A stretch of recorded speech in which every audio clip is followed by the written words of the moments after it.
up? It's Julius DeBerry from Majestic Studios, and today I have a quick video for you guys. I want to talk about the 3 most clutch features about the Korg SoundLink series hybrid mixing consoles. And these are just 3 reasons that I think that your church or your house of worship should consider using this board in your rig. Before we get into the 3 reasons, I want to give a quick backdrop for this video. Alright, I know in the past the majority of the things that you've seen from my channel has been related or geared toward keyboards, tutorials and how-to videos showing you how to do cool things with your keyboards, your sequencers, how to program different things. But this video or this series is going to be a little different. I'm also into live sound and studio production. I work with a church here locally where I help in their sound and media ministry. I'm also involved with audio engineering as it relates to recording and mixing. So that is the premise and the perspective that this video will come from. And now that we have that out the way, let's get into the information. All right, so the number 1 reason is the USB output. The USB output on this console is a copy of the stereo mix that comes from the console. Now, why is that important? It's important because of live streaming. All right, because of everything that's happened in the world, or that is happening in the world right now, churches have had to change the way they do things. We're no longer able to go just like we have been in the past, where everyone is gathered inside of a church. Now everyone is having a live stream. If you want to keep your ministry in front of its members, your church has to be live streaming. We've been forced to change the way we worship or the way we experience worship. So you may ask, how does this console help with live streaming? Well, I'm glad you asked. Have you ever heard of OBS?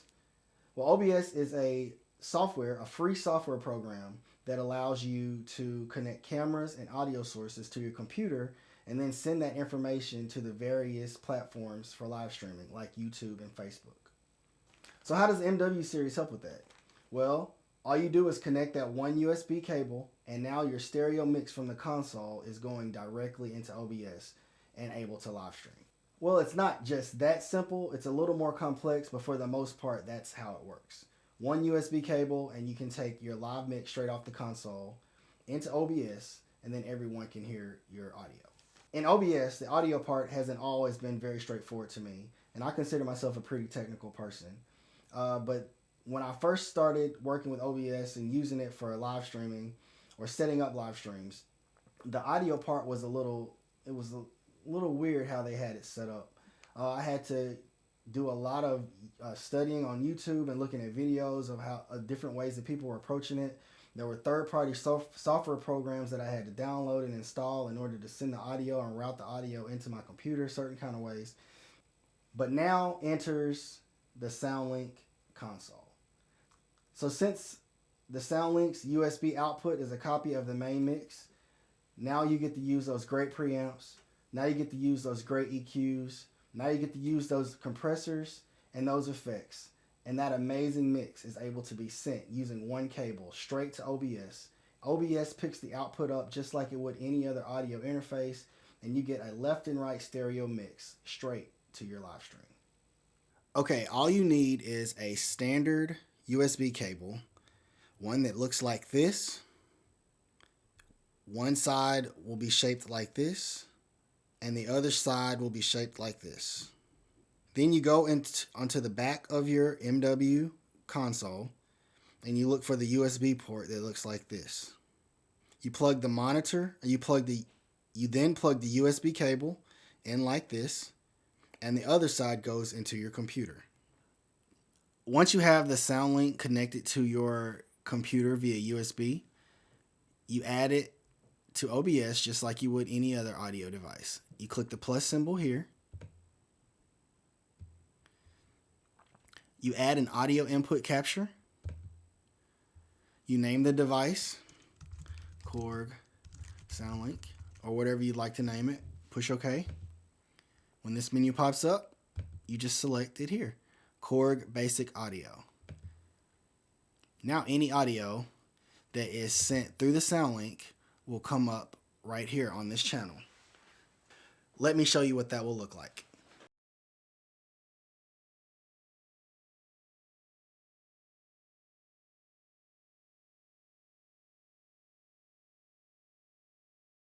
Be sure to push the left and right buttons for the channels on your SoundLink so that the console knows to send those channels out of your master output.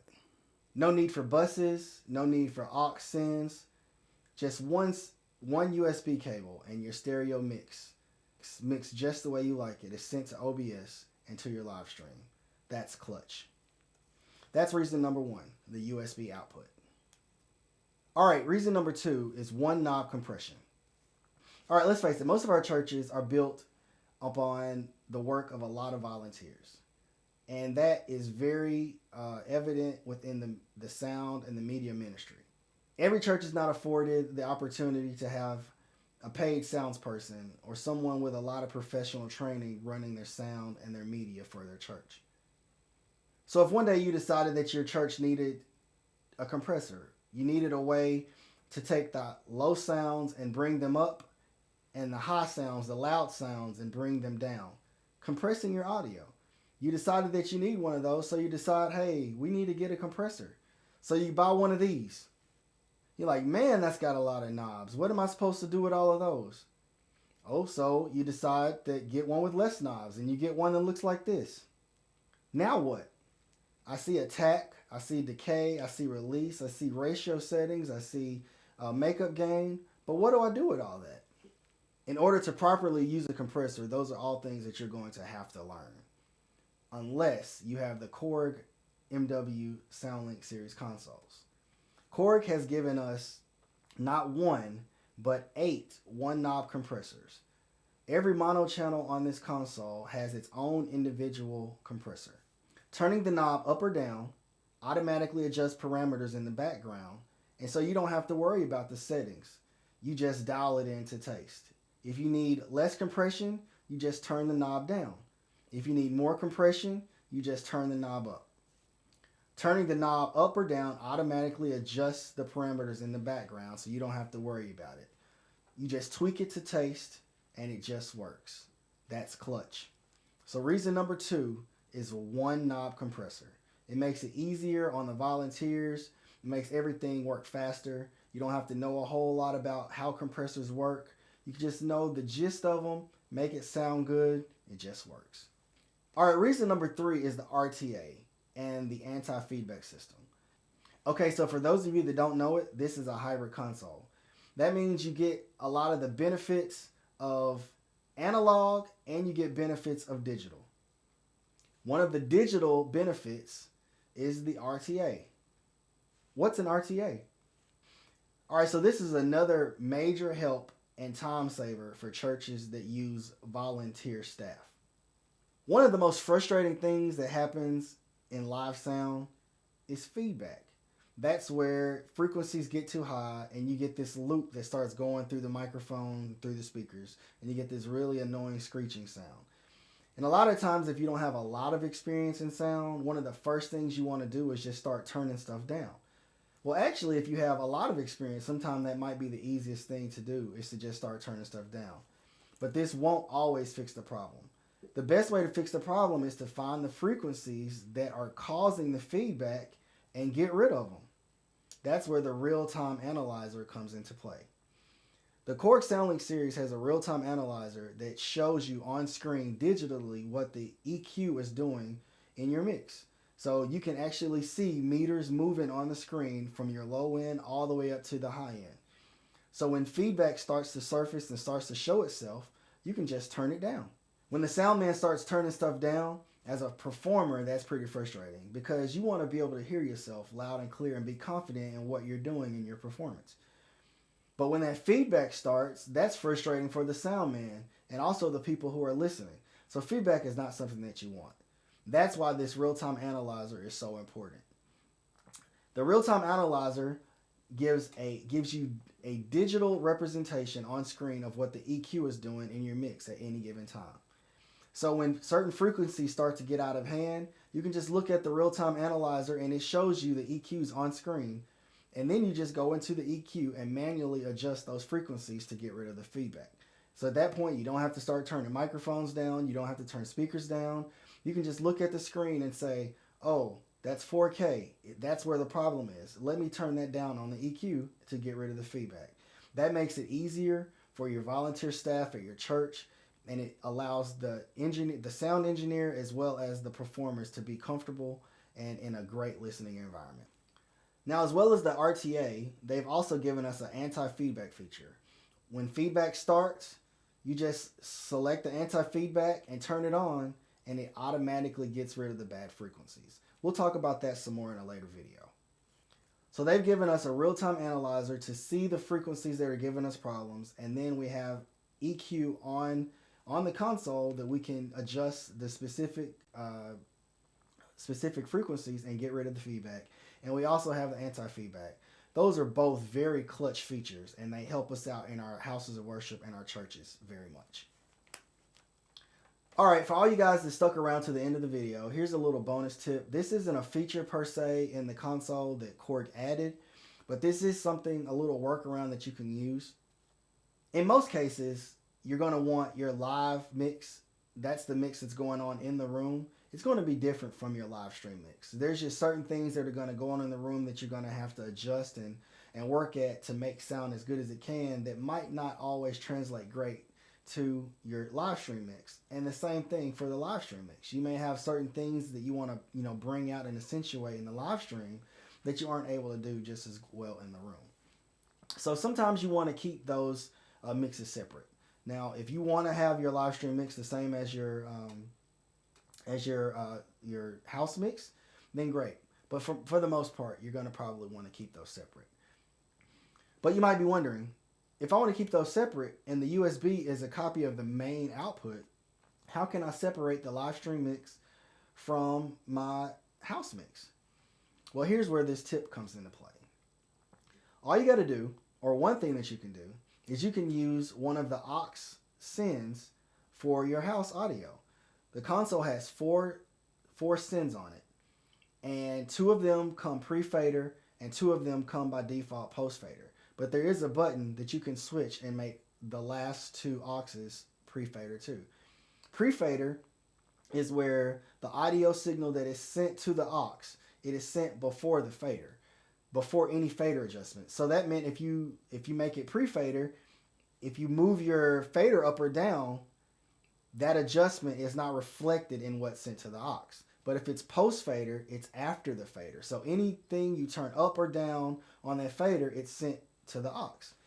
If you use this tip, you want the signal to be sent pre-fader. So you'll set up a pre-fader mix that is sent and routed to your house. So instead of having out of the back of the console, instead of using the main left and right, you'll use aux 1 if you have a mono feed in your church, or you'll use aux 1 and 2 if you have a stereo, or 3 and 4, however you want to set it up. You'll need to use 2 of the auxes for a stereo bus. But what that does is now that's freed up your main mix, your main left and right mix, to be sent freely out of the USB without any interaction with what's going on in the house. So now your live stream audio is being sent through USB, and your house audio is being sent via one of the auxes. So just like if you were sending stuff, to a monitor for someone, you just go to that channel and you turn that aux up, and it'll adjust how much or how little is sent to that aux. And you just send it to your house, and you just mix your audio the same way you would with the faders, except you're using an aux. What that does is it frees your USB mix, which is a copy of your main mix for your live stream. So all of your faders, all of your EQs on the channels, all of that is being sent out of the USB to the live stream. So now you've essentially freed up the audio from your live stream via USB and made it separate from your house feed, which is now going to the aux. You should be able to still get great sound. The auxes have EQs, and you can put effects on them just the same as your main mix. So everything should sound great and stay separate. Well, that's it. Those are the 3 clutch features of the Korg MW SoundLink console. And like I said, I think this is just 3 of the reasons that your church could benefit from using this console in your rig. I hope you guys enjoyed the video. Please don't forget to like, share, and comment. If you have any questions, please place them in the comments below. and I'll get to them as soon as I can. If you have any specific content that you'd like to see, let me know, and I'll do my best to get to it for you. This is Julius from Majestic Studios. Have a great day.